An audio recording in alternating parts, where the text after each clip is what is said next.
ನಮಸ್ಕಾರ ಸ್ನೇಹಿತರೆ, ನಾನು ನಿಮ್ಮ ಪ್ರೀತಿಯ ರಾಜಧಾನಿ ಶ್ರೀನಿವಾಸ್. ನೀವು ನೋಡ್ತಿದ್ದೀರಿ ರಾಜಧಾನಿ ಟಿವಿ. ನಾನು ಸುರೇಶ್ ಅವರಿಗೆ ಮೊದಲೇ ಬಾರಿ ಏನು ಭೇಟಿ ಮಾಡ್ತಿಲ್ಲ. ಬೆಂಗಳೂರಲ್ಲಿ ನಾನು ಕ್ವಾರ್ಟರ್ಸಲ್ಲಿ ಇದ್ರೆ ಅವ್ರು ಬರ್ತಾರೆ, ಅವ್ರು ಯಾವಾಗ ಇಲ್ಲಿದ್ರೆ ಅವ್ರ ಮನೆಗೆ ಬಂದು ಭೇಟಿ ಮಾಡೋದು ನಾವು ಇಬ್ಬರದು ಸಹಜ.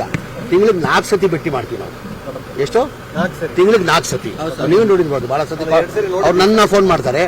ಅವ್ರು ಕ್ವಾರ್ಟರ್ಸಲ್ಲಿ ಇದ್ರೆ ಕ್ವಾರ್ಟರ್ಸ್ಗೆ ಬರ್ತಾರೆ, ಇಲ್ಲ ನಾನು ಇವ್ರ ಮನೇಲಿ ಇದ್ರೆ ನಾನು ಬರ್ತೀನಿ. ಮಾಮೂಲಿ ನಮ್ದು ಇಬ್ಬರು ಸ್ನೇಹಿತ ಇವತ್ತಿಂದ ಇಲ್ಲ, ಭಾಳ ವರ್ಷದಿಂದ ಇರೋದು ನಾವು. ಏನ್ ಚರ್ಚೆ ಇಲ್ಲ ಸರ್, ನಾವು ಇಬ್ರು ಸ್ನೇಹಿತರು. ಸಹಜವಾಗಿ ತಾವು ಮೊದಲ ಬಾರಿಗೆ ಸಚಿವ ಸಂಪುಟದಲ್ಲಿ ಬರ್ತೀರಿ, ಮೊದಲ ಲಿಸ್ಟ್ ಅಲ್ಲಿ ಅಂತ ಇತ್ತು, ತಡವಾಗಿದೆ. ಹಾಗಾಗಿ ಸಹಜವಾಗಿ ಕುತೂಹಲ ಇದೆ. ತಮ್ಮ ಎರಡನೇ ಲಿಸ್ಟ್ ಕುತೂಹಲ ಏನಿಲ್ಲ, ನಾನು ಪದೇ ಪದೇ ಅವಾಗ ಹೇಳ್ತಾನೆ ಇರ್ತೀನಿ, ನಮ್ಮ ಪಕ್ಷ ಹೈಕಮಾಂಡ್ ಏನ್ ನಿರ್ಧಾರ ಮಾಡಿದಾಗ ಅದಕ್ಕೆ ಬದ್ಧ ಅಂತ. ಫಸ್ಟ್ ಲಿಸ್ಟ್ ಅಲ್ಲಿ ಮಾಡ್ತಾರಂತ ನಿರೀಕ್ಷೆ ಇಟ್ಕೊಂಡಿದೆ, ಸೆಕೆಂಡ್ ಲಿಸ್ಟ್ ಅಲ್ಲೂ ಮಾಡ್ತೀನಿ ಅಂತ ನಿರೀಕ್ಷೆ ಇಟ್ಕೊಂಡಿದ್ದೀನಿ.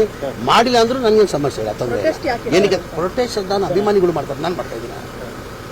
ಈಗ ನಾನು ಕೇಳ್ತಾ ಇದ್ದೀನಿ, ನಾನು ಮಂತ್ರಿ ಮಾಡಿ ಅಂತ ಮಾಧ್ಯಮದಲ್ಲಿ ಕೇಳ್ತಾ ಇದ್ದೀನಿ. ಅಭಿಮಾನಿಗಳು ಎಲ್ಲಾದ್ರೂ ಸಹಜ ಅದು, ಅವ್ರವ್ರ ಅಭಿಮಾನಿಗಳು ಅವ್ರ ಲೀಡರ್ನ ಮಂತ್ರಿ ಮಾಡಂತ ಕೇಳೋದಂತ ಎಲ್ಲ ಕಡೆ ಸಹಜ ಅದು. ಬಹಳ ಜನ ಕೇಳ್ತಾರೆ, ಹಾಕೊಂಡು ನನಗೂ ಕೇಳ್ತಾರೆ. ಖಂಡಿತ ಇಲ್ಲ, ಖಂಡಿತ ಇಲ್ಲ, ಏನೇನು ಇಲ್ಲ. ನನ್ನ ಮುಖದ ಮೇಲೆ ಕಾಣ್ತಾ ಇದೆಯಾ ಬೇಸರ ಇದೆಯಾ ಅಂತ? ನನ್ನ ಮುಖದ ಮೇಲೆ ನಾ ಕಾಣ್ತಾ ಇದೆಯಾ ಬೇಸರ ಇದೆಯಾ ಅಂತ? ಖಂಡಿತ ಏನೇನು ಇಲ್ಲ.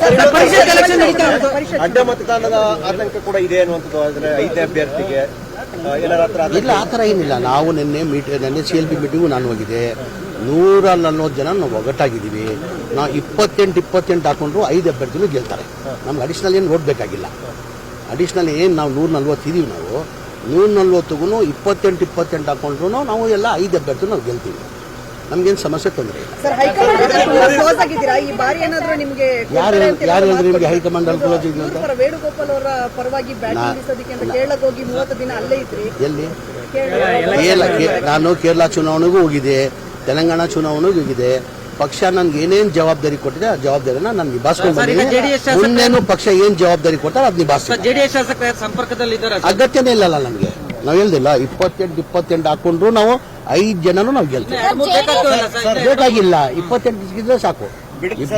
ಟೌನ್ಶಿಪ್ ವಿಚಾರದಲ್ಲಿ ಸಾಕಷ್ಟು ಜಟಾಪಟಿ ನಡೆದಿದೆ. ಕುಮಾರಸ್ವಾಮಿ ಅವರು ಸರ್ಕಾರದ ವಿರುದ್ಧ ಈಗ ಟೌನ್ಶಿಪ್ ಮಾಡ್ಬೇಕಂತ ಶುರು ಮಾಡಿದೆ, ಚಾಲನೆ ಕೊಟ್ಟಿದ್ದೆ ಕುಮಾರಸ್ವಾಮಿ ಅವರು, ತಮ್ಗೆಲ್ಲ ಗೊತ್ತಿದೆ. 2006 ಅವಾಗಲೂ ನಾನು ಮಂತ್ರಿ ಆಗಿದ್ದೆ. ಇದು ಚಾಲನೆ ಕೊಟ್ಟಿದ್ಯಾರು? ಕುಮಾರಸ್ವಾಮಿ ತಾನೆ. ಈ ಟೌನ್ಶಿಪ್ ಆಗ್ಬೇಕು ಬಿಡದಿಲ್ಲ ಅಂತ ಶುರು ಮಾಡಿದ್ದು ಚಾಲನೆ ಕೊಟ್ಟಿದ್ದೆ ಕುಮಾರಸ್ವಾಮಿ ಅವರು. ಅವ್ರ ಟೈಮಲ್ಲ ತಾನೆ 2000 ಮಾಡ್ತಾ ಇದ್ದಾರೆ ಸರ್. ಈ ವಿರೋಧ ಅಂದ್ರೆ ಅವ್ರು ಸಹಿಸ್ಕೊಳಕ್ ಆಗ್ತಲ್ಲ. ಒಳ್ಳೆ ಕೆಲಸ ಆಗ್ತದೆ, ಸಹಿಸ್ಕೊಳಕ್ ಆಗ್ತಲ್ಲ. ರೈತರಿಗೆ ಅನುಕೂಲ ಆಗ್ಬಿಡ್ತಾರೆ, ರೈತರೆಲ್ಲ ಶ್ರೀಮಂತರಾಗ್ಬಿಡ್ತಾರೆ. ಅವ್ರಿಗೇನು ರೈತರಾಗೇ ಇರಬೇಕು, ಶ್ರೀಮಂತರ ಆಗ್ಬಾರ್ದಂತ. ಈಗ ಟೌನ್ಶಿಪ್ ಆದ್ರೆ ಏನಾಗ್ತದೆ? ಲ್ಯಾಂಡ್ ವ್ಯಾಲ್ಯೂ ಜಾಸ್ತಿ ಆಗ್ತಾನೆ, ಲ್ಯಾಂಡ್ ವ್ಯಾಲ್ಯೂ ಬರ್ತಾನೆ. ಅವ್ರ ಲೆಕ್ಕಾಚಾರ ಏನಂದ್ರೆ ರೈತರಾಗೇ ಇರಬೇಕು, ಬಡವರಾಗೇ ಇರಬೇಕು, ಅವ್ರು ಶ್ರೀಮಂತರ ಆಗ್ಬಾರ್ದು. ರಾಜಧಾನಿ ಟಿವಿ, ಅಡೆತಡೆ ಇಲ್ಲದ ಪ್ರಜಾದಾರಿ.